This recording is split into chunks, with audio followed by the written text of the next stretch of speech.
السلام علیکم سیکھنے آج ہم لوگ کریں گے انفرادی غذائی ضروریات. ٹھیک ہے, اس میں ہم دیکھیں گے کہ ہماری پوری زندگی جو ہوتی ہے اس کے 4 سٹیجز ہوتے ہیں. سب سے پہلے انفینسی ہے, اس کے بعد چائلڈہڈ ہے, پھر بڑے ہوتے ہیں, پھر ایڈولسنس اور یوتھ ہے, اس کے بعد اولڈ ایج ہے. ٹھیک ہے, ان مراحل میں چند نمایاں کیفیات ہوتی ہیں جن کو مد نظر رکھنا ہے, جس میں بیماری ہے, حاملہ ہے, رضاعت, ایسی کیفیت ہوتی ہیں اور جن میں ہماری غذائی ضروریات جو ہیں وہ مختلف ہو جاتی ہیں. اس سب کے پیش نظر ایک چیز ہے کہ ہر انسان کی غذائی ضروریات دوسرے انسان سے مختلف ہوتی ہے. ٹھیک ہے, ہر ایک ایج گروپ میں غذائی ضروریات دوسرے ایج گروپ کے حساب سے مختلف ہوتی ہے. انفینسی کی ڈیفرنٹ ہوگی چائلڈہڈ سے, چائلڈہڈ کی ڈیفرنٹ ہوگی ایڈولسنس یا یوتھ سے, اور یوتھ کی ڈیفرنٹ ہوگی اولڈ ایج سے. بچے اور نابالغ چونکہ نشو نمائی دور سے گزر رہے ہوتے ہیں, اس لیے ان کی غذائی ضروریات بڑوں کے سے مختلف ہوتی ہیں. ٹھیک ہو گیا, اور انہوں نے چونکہ اور پھر دوسری بات یہ ہے کہ بڑوں کی بھی ایک دوسرے سے کیوں ڈیفرنٹ ہوتی ہے, کیونکہ ہر بندے کی جسامت, جیسے ہم نے پہلے بھی پڑھا تھا, اس کے مشاغل, اس کی سب چیزیں جو ہیں وہ ایک دوسرے سے ڈفرینشیٹ کر دیتی ہیں ایک بندے کو دوسرے بندے سے. ٹھیک ہو گیا. اس کے بعد بیٹا یہ ہے کہ اس لیے جب ہم گھر میں بیٹھے ہوتے ہیں, ہم نے مینیو بنانا ہوتا ہے, تو ہمیں کن چیزوں کو ذہن میں رکھنا چاہیے. بڑوں کے مقابلے میں بچوں کے جسم کے وزن کے ہر یونٹ پر قوت و توانائی کی زیادہ مقدار میں ضرورت ہوتی ہے. ٹھیک ہے, بڑوں کے مقابلے میں بچوں کی غذا کے اعضائی تعمیر جیسے بلڈنگ مٹیریل, پروٹین, وائٹامنز اور نمکیات, ان کی ہمیں تناسب زیادہ ہوتا ہے. بچوں کو قوت ہاضمہ بڑوں سے مختلف ہوتا ہے, لہٰذا انہیں قدرے مختلف اور زود ہضم خوراک جو ہے ان کی ضرورت ہوتی ہے.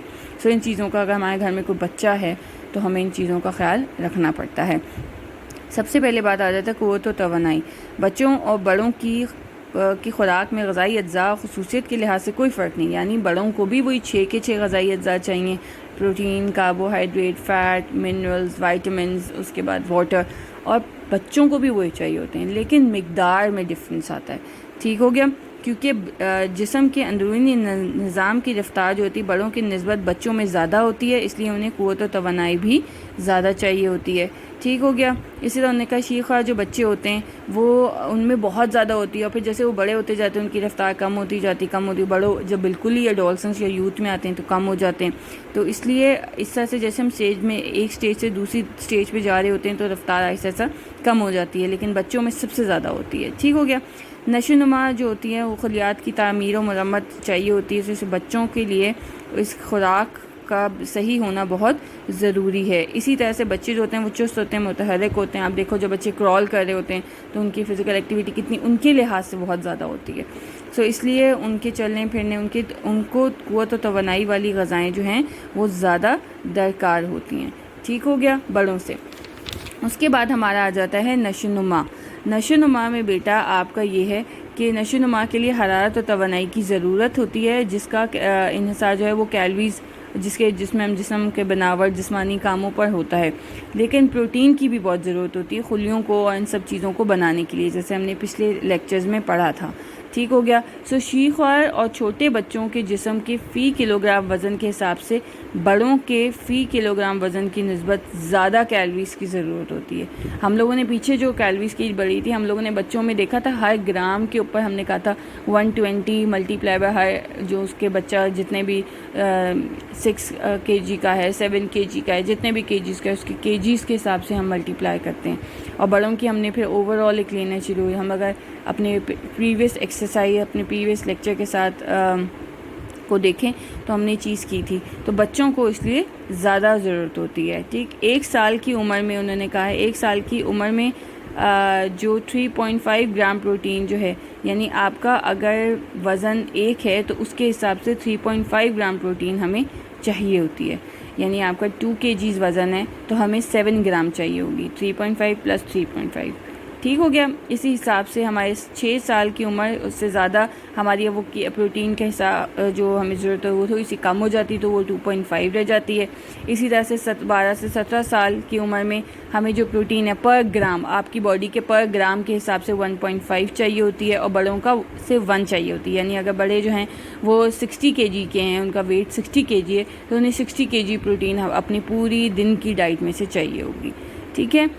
حیوانی پروٹین جو ہوتی ہے جس کے اندر ہمارے دودھ جو ہماری اینیمل سورس سے ملتی ہے، ٹھیک ہے، وہ بڑوں کی خوراک میں 40% اور بچوں کی خوراک میں 60% موجود ہونی چاہیے، ٹھیک ہے۔ یہ جو اینیمل سورس ہیں وہ بڑوں کی مقدار میں 40% ٹوٹل ڈے کے، اور بچوں کے کتنے 60%، کیونکہ ان کے ہم نے پہلے بھی امپورٹنس پڑھی ہے ساری۔ دودھ میں اب ان کو غذائی اجزاء اور مکمل اور زیادہ چاہیے ہوتے ہیں، ٹھیک ہے نا۔ مثلا دودھ پروٹین کے علاوہ calcium, phosphorus, vitamin A, vitamin B اور یہ ساری چیزیں جو ہیں وہ کثیر مقدار میں موجود ہوتی ہیں اینیمل سورس میں، ٹھیک ہو گیا۔ وائٹامن سی کے لیے ہمیں دیکھنا پڑتا ہے، جس میں ہمیں مالٹے جو ہوتے ہیں، گریپ فروٹ، جو سبزیاں، انڈے، کلیجی، ان میں بھی ہمیں تھوڑی سی شامل ہوتی ہے، لیکن میجرلی وائٹامن سی ان میں شامل ہوتی ہے، ٹھیک ہے۔ سبزیاں انڈے کی زردی آئرن و وائٹامن اے فراہم کرتی ہے۔ مچھلی کے تیل کی تھوڑی سی مقدار شامل ہونی چاہیے، اس میں وائٹامن اے، وائٹامن ڈی کی بہت کثرت سے ہوتے ہیں۔ آئرن بہترین جو اس کے ذرائع ہیں وہ کلیجی ہے، ٹھیک ہے نا، اور اس میں دالیں، پھلیاں وغیرہ آ جاتی ہیں۔ تو ہم نے دیکھنا ہوتا ہے جب ہم بچوں کے لیے مینیو بنا رہے ہوں کہ ہم نے یہ سب چیزیں تھوڑی تھوڑی ان کے اس میں ایڈ ہوں۔ میجرلی کیا ہوتا ہے اس ایج میں بچے دودھ پہ ہوتے ہیں، وہ دودھ پہ ہی رہتے ہیں، پھر اکثر جب 1 سال کے ہو جاتے ہیں، 1.5 سال کے ہو جاتے ہیں، تو ہم کہتے ہیں ابھی تک تو یہ دودھ پہ ہی ہیں، انہوں نے کھانا صحیح سٹارٹ نہیں کیا، تو ان کو آئرن ڈیفیشنسی ہو سکتی ہے، تو اس لیے ہمیں اس چیز کا بہت زیادہ خیال رکھنا پڑتا ہے۔ قوت و ہاضمہ کی جب ہم بات کریں تو بچوں کے معدہ بہت کمزور ہوتا ہے، ٹھیک ہے، کیونکہ وہ پہلے کچھ ماہ تو خالی دودھ پہ ہوتے ہیں، اس کے علاوہ تو کچھ، تو اس لیے جب ہم ان کی شروع کرتے ہیں خوراک تو رفتہ رفتہ ان کو جو نشاستہ ہے وہ ہضم کرنے کے لیے کرنے کی صلاحیت پیدا ہو جاتی ہے، رفتہ رفتہ جو ہے وہ ان کو کھانا ہضم کرنے کی صلاحیت پیدا ہوتی ہے۔ اب دیکھو بچے سپل پہلے دودھ پہ ہوتے ہیں، پھر ان کے دانت آتے ہیں، تو جب ہم بچوں کو کھانا شروع کراتے ہیں تو وہ بالکل پتلی غذا سے شروع کراتے ہیں، پھر پتلی تھوڑی سی گاڑھی ہوتی ہے، گاڑھی تھوڑی سی چنکی ہوتی ہے جس میں وہ چبا سکے، جب تک ہم دیکھتے ہیں ان کے دانت آ جاتے ہیں، پھر ایسا ایسا وہ نارمل ڈائٹ پہ آتے ہیں۔ تو اس لیے ہمیں جو ہے بچوں کے اس لحاظ کو دیکھتے ہوئے اپنا مینیو ڈیسائیڈ کرنا چاہیے۔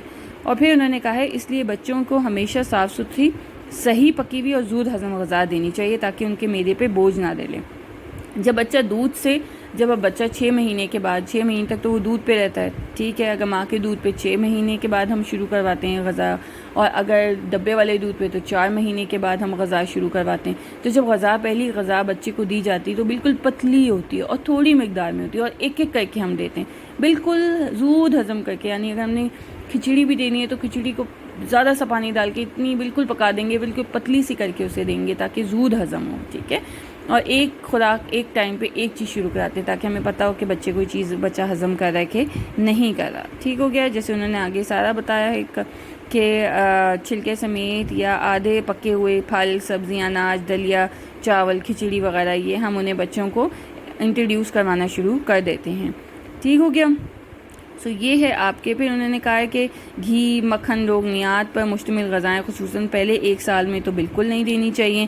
بہت زیادہ مٹھاس والی غذائیں، ٹافی، چاکلیٹ، یہ جو سب چیزیں ان سے پرہیز کرنا چاہیے۔ اگر آپ دیکھو یہ بات تو ڈن ہے، اگر آپ بچے کو پہلے سال میں چاکلیٹ وغیرہ ان سب کے عادی، اتنا میٹھا تیز کا عادی اس کو بن جائے گا بچہ، تو بچہ پھر کبھی بھی پھلوں پہ نہیں آئے گا، اس کو پھل جو ہیں وہ بہت پھیکے لگیں گے، ٹھیک ہے۔ اسی طرح سے اگر آپ اس کو سلانٹی یا چپس ہے بازاری چپس دو گے تو اس سے اتنا مزے کا نمکیات اور اتنا تیز نمکیات کی ضرورت ہوگی کہ جب آپ اسے آلو دو گے ابلا ہوا تو وہ کہے گا یہ تو بہت پھیکا ہے۔ یہ جب ہم دیکھ رہے ہوتے ہیں مینیو بناتے ہیں، ہم نے اس چیز کا خیال رکھنا ہوتا ہے کہ ہم بچوں کو ایسی چیزیں نہ دیں۔ تیز مسالے والی غذائیں، چٹپٹی غذائیں جو ہیں وہ 12 سے 14 سال کی عمر سے پہلے نہیں دینی چاہیے، ٹھیک ہو گیا۔ آج اتنا ہی، انشاءاللہ اگلی بار ہم کریں گے باقی۔ Thank you.